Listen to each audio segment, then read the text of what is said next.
Alright guys, welcome back to the channel. This is what to look for when buying a John Deere 300 series garden tractor.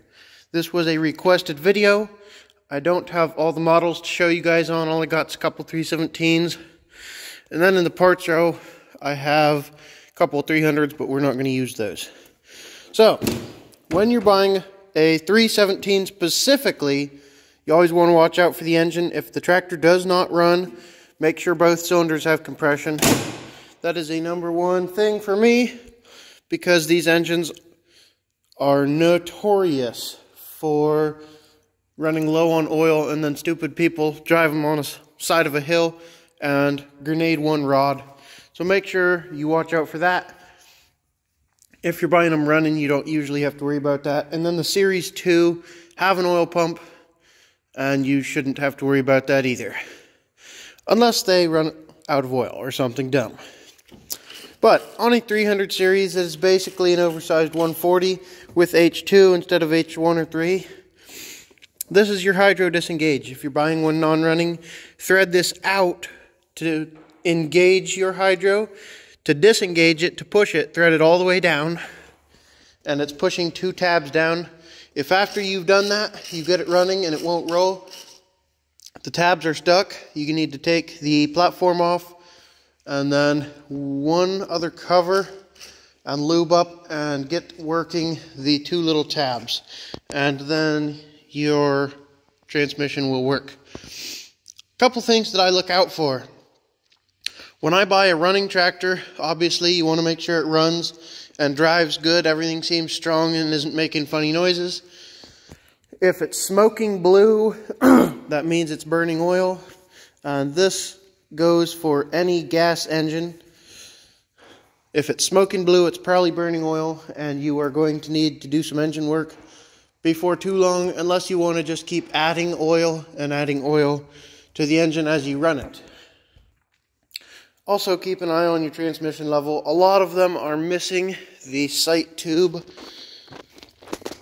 which is right here. You're supposed to see oil in that if your transmission is full. So make sure you see oil in that if it is there. Let's see here. If you're buying it non-running, just make sure your engine has compression, like I said. Something I always like to do on these hydrostatics or hydro lifts is I'll make sure that both levers run back and forth and feel like they're doing what they're supposed to, just to make sure that they're not froze up, because I have had several with the levers froze up, or I've had a couple with the hydraulic block froze up also. So that's something I watch out for. Something I like to have on them is the original hydraulic plugs, the rubber ones that are black on a chain. The new ones are not the same style. It's just a piece of plastic, and it doesn't have the same look. I don't like it. So that's something I watch for. Obviously, all 4 tires hold air, that's a plus. If the brakes work, that's a plus. I like to buy them with a sleeve hitch on them, but that's my personal opinion. The sleeve hitches are worth about 200 bucks to sell, so it's always good to have that, but you don't need to have that for anything unless you're going to use like a rear plow or something that needs to go on the sleeve hitch. I just like to make sure that the engine has compression, everything seems good. When your hydro is engaged, it shouldn't roll very easily. Some of them will. I'm not sure all the different things that can mean. It can mean it's low on oil, or that it's getting worn out, and I'm sure there's other things. I'm not a big hydro expert. I prefer the gear drives, so watch out for that.